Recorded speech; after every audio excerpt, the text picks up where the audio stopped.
सपना की तमन्ना है कि हीरा मुझे मिल जाए। ऐसे लुढ़कता हुआ चला गया नीचे वो पत्थर, कुछ पता नहीं चला कौन हड़प कर गया उसे।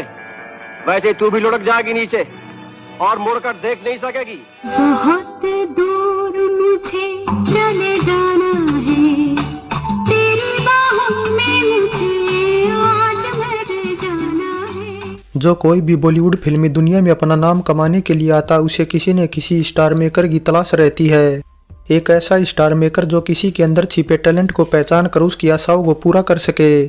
हालांकि अब बहुत ही कम लोगों को ऐसे स्टार मेकर मिलते हैं, लेकिन 70 व 80 के दशक की खूबसूरत और महंगी हीरोइनों में से एक जीनत अमान ऐसी लकी हीरोइनों में से एक हैं जिन्हें देवानंद जैसा स्टार मेकर मिला। अब जीनत बताती हैं कि ओपी रल्हान ने उन्हें 1971 में आई अपनी फिल्म हलचल में एक छोटा सा रोल दिया था, लेकिन इससे उनके करियर पर कोई प्रभाव नहीं पड़ा और वे घर वापस जाने वाली थी। ऐसे में ये वो टाइम था जब नवकेतन बैनर की टीम और देव साहब हरे रामा हरे कृष्णा फिल्म की कास्टिंग कर रहे थे।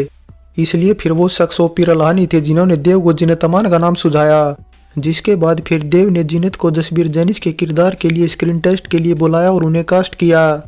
हालांकि अब कहानी यहीं खत्म नहीं होती, बल्कि हरे रामा हरे कृष्णा फिल्म की कामयाबी के बाद देवानंद ने स्पेशली जीनत अमान के लिए और भी कहानियां लिखनी शुरू कर दी, क्योंकि दरअसल हरे रामा हरे कृष्णा में जीनत अमान ने देवानंद की बहन का रोल निभाया था। इसलिए जीनत के अकॉर्डिंग हो ना हो यही वजह थी जो देव अब की बार उन्हें अपने अपोजिट एक रोमांटिक रोल देना चाहते थे। बस ऐसे में फिर जीनत अमान को ध्यान में रखकर देवानंद ने फिल्म बनाई थी हीरा पन्ना, जो रिलीज हुई थी 3 जनवरी 1973 को। और इसमें देवानंद, जीनत अमान, राखी रहमान व जीवन के अलावा कई और छोटे बड़े कलाकार अलग अलग किरदारों में नजर आए थे। लेकिन अब रोमांस से भरपूर ये फिल्म बॉक्स ऑफिस पर सिर्फ औसत कमाई करने में ही सफल हो पाई थी। हिंदी सिनेमा के सबसे सफल अभिनेताओं में से एक देवानंद को बॉलीवुड में हमेशा याद किया जाएगा और उनकी बेहतरीन अदाकारी व लाजवाब स्टाइल के चर्चे तो सदियों तक होंगे। हालांकि अब देव की जिंदगी के यूं तो सैकड़ों किस्से हैं, लेकिन पहले तो सुरैया और फिर बाद में जीनत अमान से उनकी मोहब्बत का अंत किसी फिल्मी कहानी से कम नहीं है। दरअसल बता दे, जिस टाइम देवानंद को सुरैया से मोहब्बत हुई उस टाइम सुरैया सबसे ज्यादा फीस लेने वाली हीरोइनों में से एक थी और यहाँ तक कि उनके पास कारें भी लंबी लंबी थी, जबकि वहीं दूसरी तरफ देवानंद शूटिंग करने भी पैदल जाया करते थे। लेकिन इसके बावजूद भी देव के पास गजब का आत्मविश्वास था और उनकी यही बात सुरैया को बहुत पसंद थी। लेकिन अब देव से रिश्ता सुरैया की नानी को मंजूर नहीं था। सो इस तरह दोनों की प्रेम कहानी का दर्दनाक अंत हो गया, जिसके बाद फिर 1954 में देव ने कल्पना कार्तिक से शादी कर ली। लेकिन अब 70 का दशक आते आते देवानंद का हलक सूख गया और 1971 में आई हरे रामा हरे कृष्णा फिल्म की शूटिंग के दौरान ही खुद से 30 साल छोटी जीनत अमान पर उनका दिल आ गया। एक पहेली है तू, नार नवेली है तू। अब यहाँ देखे तो जीनत के साथ देव की प्रेम कहानी सुरैया से अलग थी, क्योंकि सुरैया से प्रेम के दौरान देवानंद छोटे स्टार थे, जबकि जीनत से प्रेम के दौरान वे कहीं बड़े स्टार बन गए थे। इसलिए देव नहीं चाहते थे कि जीनत जैसी खूबसूरत हीरोइन आगे किसी भी हीरो की बहन का रोल निभाए।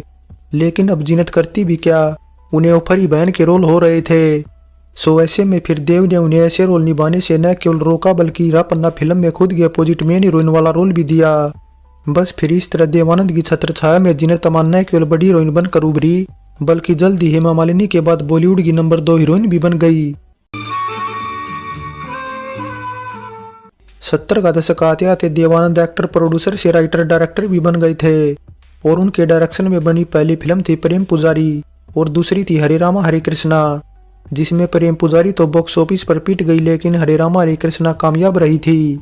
इसलिए देव ने डिसाइड कर लिया कि अगर उन्हें सफल फिल्में बनानी है तो बजट कम ही रखना होगा। बस फिर इस तरह हीरा पन्ना फिल्म का बजट न केवल उन्होंने कंट्रोल में रखा, बल्कि फिल्म की लेंथ भी कम रखी। इसके अलावा देवानंद ने फिल्म के बजट को कम रखने के लिए एक और ट्रिक जो इस्तेमाल की वो ये थी कि उन्होंने मोस्टली आउटडोर शूटिंग में बेंगलुरु चेन्नई हाईवे व आसपास की लोकेशन पर की थी। देवानंद जमाने के साथ चलने वालों में से थे, इसलिए जब वे एक्टर से डायरेक्टर बने तब भी उनकी यही सोच थी। बस फिर इस तरह देव ने हीरा पन्ना फिल्म में जीनत अमान को इतने ग्लैमरस अंदाज में पेश करने की ठान ली कि एक बारी तो जीनत अमान ने भी शर्म के मारे करने से इनकार कर दिया था।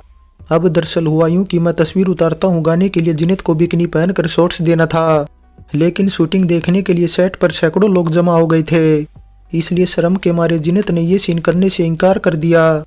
लेकिन अब देवानंद ऐसे थे जो बिना शर्म के बात करना जानते थे। सो उन्होंने जीनत को भी कन्विंस कर लिया। लेकिन खबरों की माने तो जीनत को मनाने में देव को कोई 3 घंटे लग गए थे। खबरों की माने तो हीरा पन्ना फिल्म में रीमा के रोल के लिए देवानंद ने पहले गीतांजलि एलिजाबेथ को साइन किया था, जो कि 70 के दशक की शुरुआत में एक मशहूर मॉडल बनकर उभरी थी। लेकिन फिर कुछ हुआ यूं कि जिस दिन शूटिंग शुरू हुई थी उस दिन देव गीतांजलि का वेट ही करते रह गए। जिसके बाद फिर देव ने उनसे पूछा कि वे कहाँ हैं, तो गीतांजलि ने बताया कि वे हीरा पन्ना फिल्म की शूटिंग नहीं कर पाएंगी क्योंकि उनकी शादी संगीतकार अजीत सिंह से होने वाली है। बस फिर इस तरह गीतांजलि के रीमा वाले रोल के लिए देव ने राखी को साइन कर लिया। और अब राखी बॉलीवुड की उन हीरोइनों में से एक है जिनके देवानंद के साथ अच्छे संबंध रहे। इसलिए राखी अपने इंटरव्यू में बताती हैं कि देवानंद के लिए उनका सम्मान है जो हीरा पन्ना फिल्म के बाद जोशीला, लूटमार और आनंद में उन्होंने देव की वाइफ का स्पेशल अपीयरेंस वाला रोल निभाया। फिल्म इंडस्ट्री में दुश्मनी इतने ज्यादा दिन नहीं चलती जितने दिन दोस्ती चलती है। हाँ, ये अलग बात है कि दोस्ती आगे चलकर दुश्मनी में बदल जाती है। लेकिन अब देव और रहमान खान की दोस्ती पक्की थी और सालों पुरानी थी, क्योंकि दरअसल देव और रहमान ने 1946 में आई हम एक फिल्म से एक साथ ही डेब्यू किया था। बस इसलिए फिर देव ने रहमान को जब अपनी फिल्म हीरा पन्ना फिल्म का ऑफर दिया तो वे तुरंत ही करने को तैयार हो गए।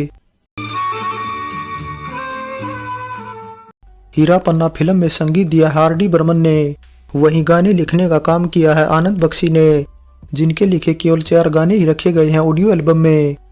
मैं तस्वीर उतारता हूँ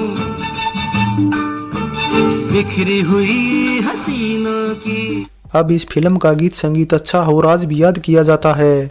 खासकर टाइटल गाना पन्ना की तमन्ना है कि हीरा मुझे मिल जाए तो ऐसा है, जो कि 1974 की बिना का गीतमाला की एनुअल लिस्ट में 14वें नंबर का गीत भी रहा है। जिसके बाद फिर इसी से इंस्पायर्ड पंजाबी गायक अमरिंदर गिल ने भी 2005 में रिलीज अपनी एक एल्बम दिल दरिया में गाना गाया था। बड़ा समझाया तैनू समझ न आया का तू कर दाए दिलदारियां। इसके अलावा यहाँ एक जानकारी और दे देगी, पुराने दौर में कर्नाटक की लोकेशन फिल्मकारों को कुछ ज्यादा ही बाती थी। इसलिए देवानंद ने भी अपनी फिल्म के टाइटल गाने को कर्नाटक के कोलार कस्बे के पास नसरापुर गांव में फिल्माया था। अब खबरों की माने तो हीरा पन्ना फिल्म बनाने के दौरान संगीतकार आर डी बर्मन डिप्रेशन से गुजर रहे थे। इसलिए देवानंद ने ही तब उनकी मदद की थी और कई घंटे साथ बैठे रहे थे। जिसके बाद फिर आर डी बर्मन ने हीरा पन्ना फिल्म के 4 मेलोडीज गाने तैयार किए थे। इसके अलावा देव ने हीरा पन्ना फिल्म की शूटिंग के दौरान एक और जो कारनामा करके दिखाया वो था एक पहेली है तो गाने को उन्होंने बिना किसी के सुझाव के या फिर कहीं बगैर कोरियोग्राफर के फिल्माया था। चाहे मेरी जान जाए चाहे मेरा दिल जाए अभी नहीं जाओगी। प्लीज, मुझे अचानक डर लग रहा है। फाइनली हीरा पन्ना एक मॉडर्न और अपने समय से आगे की फिल्म है, जिसमें देवानंद का स्टाइलिश अंदाज तो है ही, साथ ही जिन्हें तमान के ग्लैमर्स का तड़का भी है। इसलिए ये रोल उनका पिछली फिल्म हरे रामा हरे कृष्णा से कोई ज्यादा अलग नहीं कहा जाएगा, क्योंकि दरअसल इन दोनों फिल्मों में जीनत पश्चिमी सभ्यता के कल्चर में रंगी नजर आती है। वैसे अब हीरा पन्ना फिल्म अगर आप देखोगे तो ये कई डिपार्टमेंट में कमजोर नजर आएगी, जिसमें कलाकारों की एक्टिंग भी शामिल है। लेकिन वो आर डी बर्मन व आनंद बख्शी का गीत संगीत ही है जो थोड़ा लाज बचाता है और देवानंद नुकसान से बच जाते हैं। सो हीरा पन्ना फिल्म पर हमारी ये पेशकश कैसी लगी नीचे कमेंट कर बताएं। अच्छी लगी है तो लाइक करें और चैनल को सब्सक्राइब करें। सो चलते हैं, फिर मिलेंगे एक और नई वीडियो के साथ।